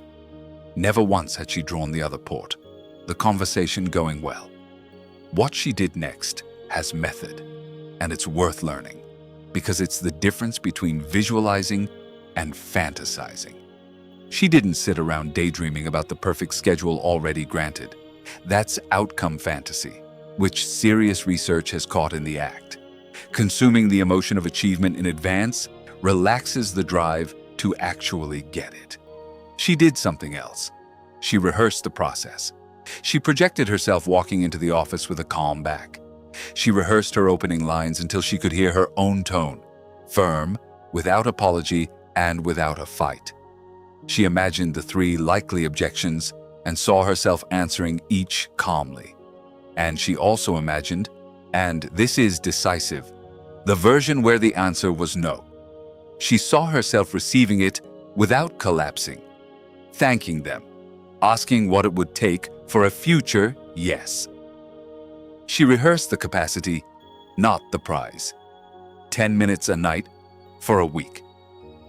When she walked into the real office, her body arrived at a place it had already been 7 times. The conversation didn't follow any exact script. They never do. But the woman holding it was a trained woman, and she got her schedule with a minor condition she accepted without drama. The amazing thing, she said afterward, wasn't the yes. It was discovering how many years I'd obeyed a movie. That is the sacred use of imagination, and the adjective isn't decoration. Sacred means set apart for a purpose, and that's what it's about. Setting aside a few minutes each day from your cinema to project, in detail and with emotion, what you want to train. The rules fit in one hand. First person, not spectator. Don't watch yourself from outside like on a screen. Inhabit the scene. Look from your own eyes. Full senses. An image without emotion is wet paper. Give it sound, temperature, the weight of your body. Process before trophy. Rehearse the conversation, not the applause, the action, not the medal. And include the obstacle. Visualization that omits difficulty produces glass. Visualization that includes it and resolves it produces steel. Tonight, before sleep, the drowsy mind is the theater with the best screen. Direct your first deliberate showing. Choose a scene from tomorrow that matters to you and project it done well. 2 minutes, following the rules above. Notice when you finish that your body feels different, more ready, as if it were returning from having done it. Because in a way, it is. And once the workshop starts producing, once what's rehearsed starts happening, and what's imagined starts knocking at your door, you'll find yourself facing an exam almost no one passes on the first try, and that's rarely discussed. The moment of receiving. It looks like the easy step and is the most blocked of all. There are people who know how to ask, fight, and wait. But when the good thing finally arrives with its tray, they step aside, apologize, haggle, or send it back. The next chapter is about the forgotten art of letting it arrive, and why we reject the very thing we asked for. Chapter 14. The Art of Receiving Watch. What happens when you tell someone something beautiful and true? You did that so well. And observe the maneuver, because it's almost universal. It was nothing. I got lucky. Anyone would have done it. As clumsy as I am, it was about time. In under 3 seconds, the person has deflected, discounted, or returned the gift. If you gave someone a book and they dropped it on the floor in front of you, you'd find it startlingly rude. That's exactly what most people do with every compliment, every bit of help, every gesture of love they receive. And they call it humility. It isn't humility. It's worth saying this plainly and without anesthesia. The chronic rejection of good things is a mix of fear and debt disguised as virtue. Fear, because receiving momentarily leaves us exposed, seen, valued, without the shield of, I don't deserve it. And some people have spent so long behind that shield that the open air of appreciation feels unbearable. And debt, because in many minds, everything received automatically generates an I owe you. If you help me, I owe you. If you praise me, I have to live up to it. If I'm loved, I'll have to pay for it. Under that accounting, every gift is a mortgage, and it's understandable that the person lives in refusal. They're not rejecting the good thing. They're rejecting the imaginary bill hanging off it. Psychology has studied the phenomenon from several angles, and they all point to the same center: worthiness. Every person carries an invisible thermostat for what they believe they deserve. In affection, in recognition, in well-being, in money. Calibrated in childhood by 1,000 messages no one ever reviewed afterward. And the thermostat gives the orders. When life delivers above its setting, the person feels not joy, but discomfort, a diffuse sense of error. This isn't for me. The fall is coming. And maneuvers, without realizing it, to return to their known temperature. They sabotage the relationship that treats them too well. They immediately spend the extra income. They find the flaw in the achievement before anyone can toast to it. Psychologists have documented this under technical names, from discomfort with praise to the famous imposter syndrome, that intimate conviction of being a fraud about to be discovered, which notably afflicts many of the most competent people in any room. The common denominator is always the same. They don't suffer from a lack of achievements, but from an identity that hasn't signed for the delivery. The masters of the inner tradition saw this block with a clarity that still surprises, and they framed it as a law of circulation. Giving and receiving are the two movements of a single breath they said, and whoever only exhales faints. They taught that the universe, or life, or others, choose your word, is continuously offering, and that what reaches each person isn't measured by the offer, but by the receiver's openness. Whoever declares themselves unworthy closes their hand, and a closed hand has no way to be given anything, however much it rains. That's why they insisted on something that scandalizes false modesty. Receiving well is itself a form of generosity. Whoever accepts a gift with full joy completes the circle of the one who gives. Whoever rejects or discounts it spoils it for them. Your "it was nothing" isn't humble toward the person praising you. It contradicts them. Amanda had cooked for others since she was 19. At 44, she ran the kitchen of a small restaurant and was, according to everyone but her, the soul of the place. Amanda's repertoire for dodging good things was a masterpiece of defensive engineering. Compliments about her dishes she attributed to the supplier. The fish just happened to be very good. Tips meant for the kitchen she insisted on splitting until she kept the smallest share. When the owner wanted to raise her pay, she negotiated it down, arguing it's not a good time for the business. And the day a local magazine wanted to interview her, she called in sick. It wasn't an act. It was the thermostat. Amanda came from a home where standing out was dangerous. "And who do you think you are?" was the sentence that ran the table. And she'd learned, the way you learn decisive things, without realizing it, that safety meant staying below. She worked wonderfully and shrank wonderfully, the two skills of her life. The crack opened where she least expected. A young assistant, Rocio, whom Amanda adored and was training. One midday, after a flawless service, Amanda praised her in front of everyone, and Rocio lowered her head and murmured, "I got lucky.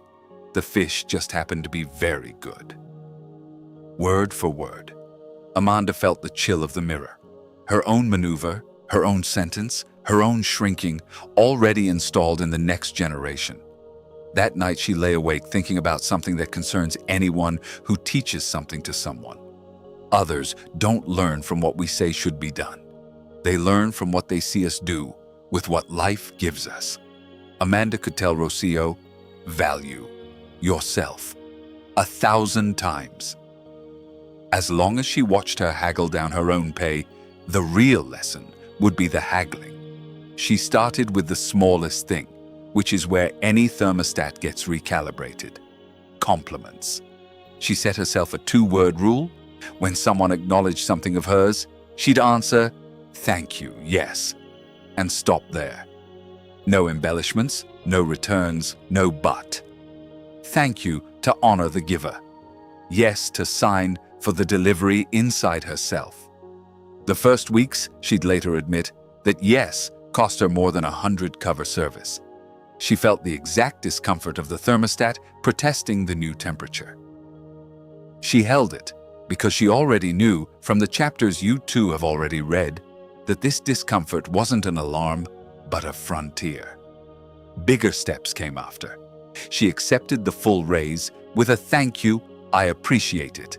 She rehearsed in the mirror like someone rehearsing a foreign language. She gave the interview and survived it. And when the next round of tips came, she took her fair share in front of Rocio, slowly, knowing she was teaching more in that gesture than in a year of advice. The restaurant didn't change.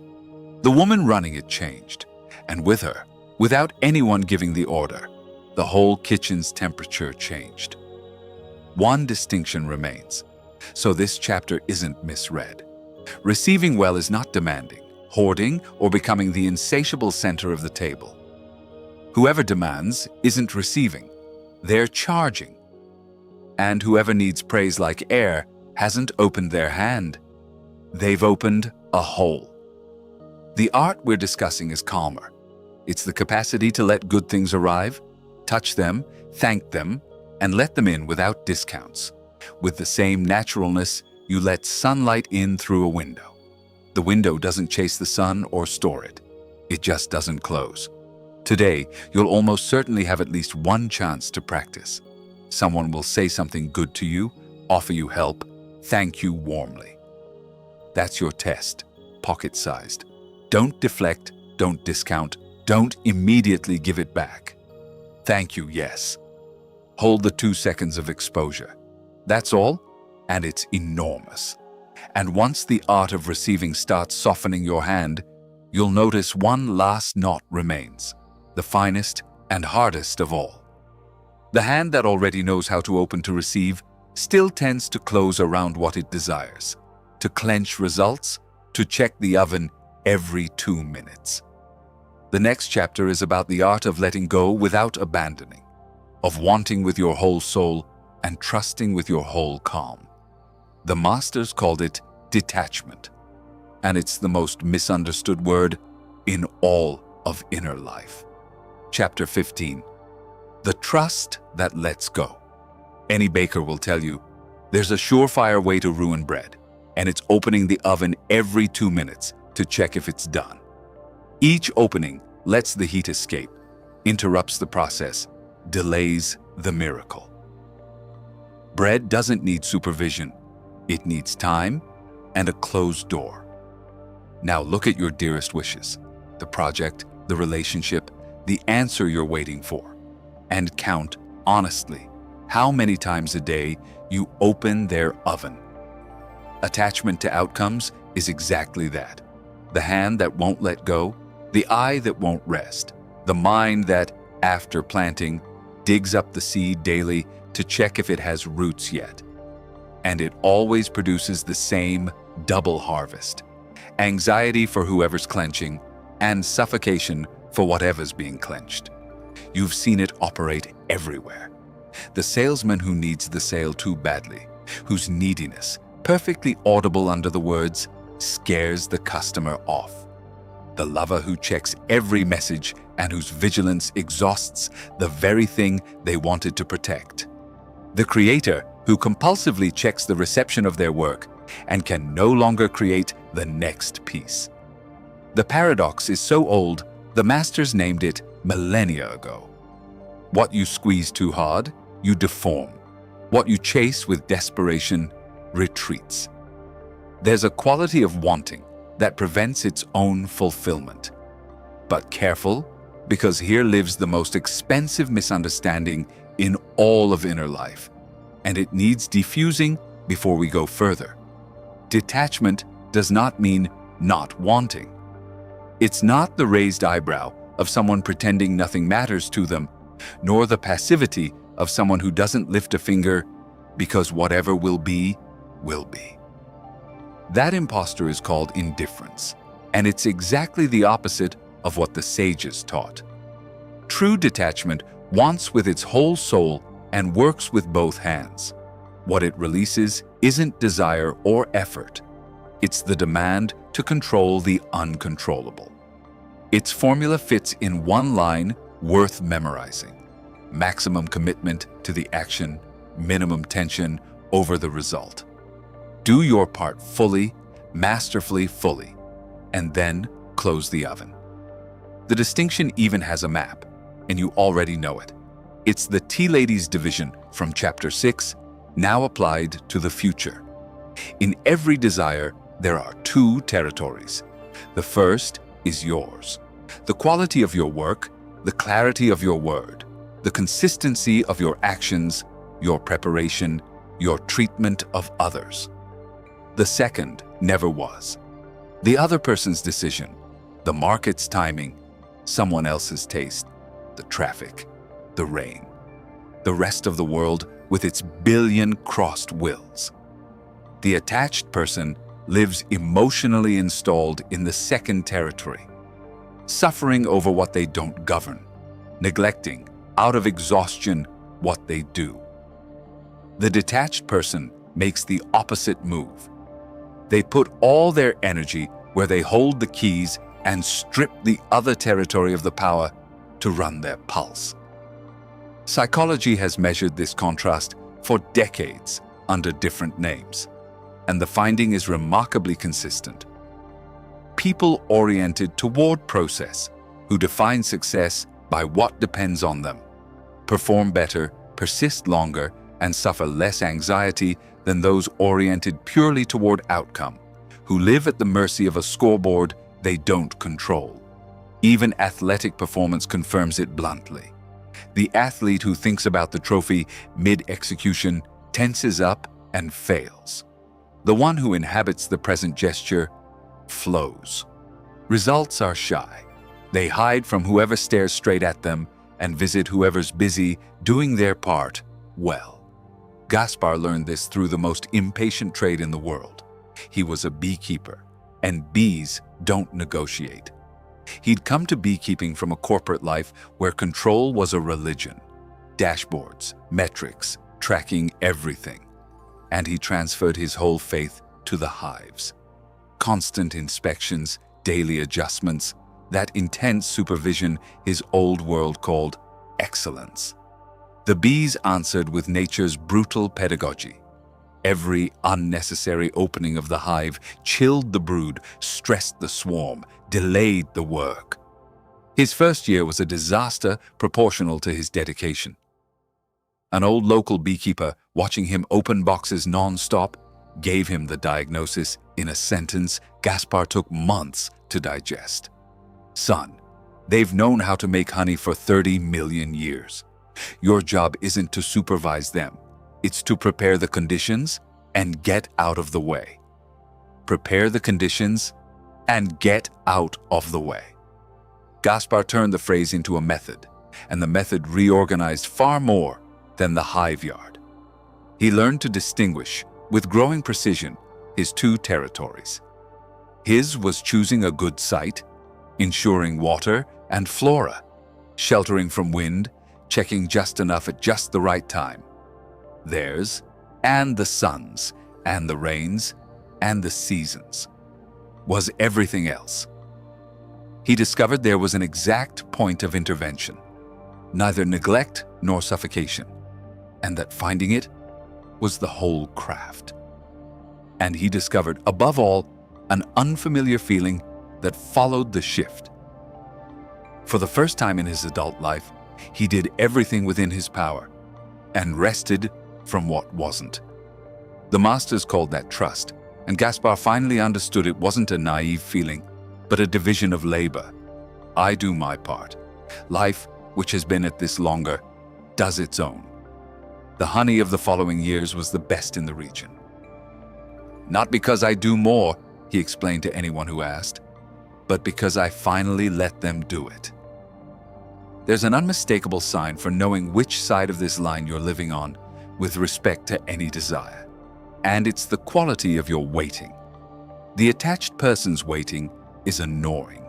Checking the phone, recalculating, imagining scenarios, asking too soon, pushing what only needed rest. The trusting person's waiting is a continuing to live. They sewed, closed the oven, and meanwhile tend to everything else. Other tasks, other relationships, the whole life the attached person suspends. Notice the final irony of the matter.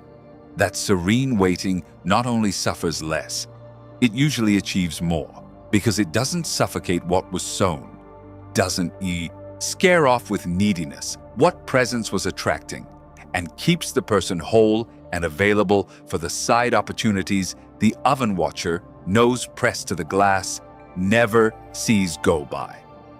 This week, choose the desire you're clenching most. You know which one. The one whose oven you open constantly. And give it Gaspar's treatment. Write 2 columns for what's in your territory regarding that desire and what isn't. Commit in writing to 3 concrete actions from your column.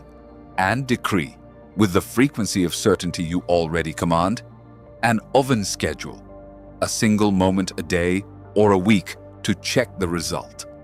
Outside that moment, every time your mind rushes to check, gently return it to the one multiplying question: what's mine to do now?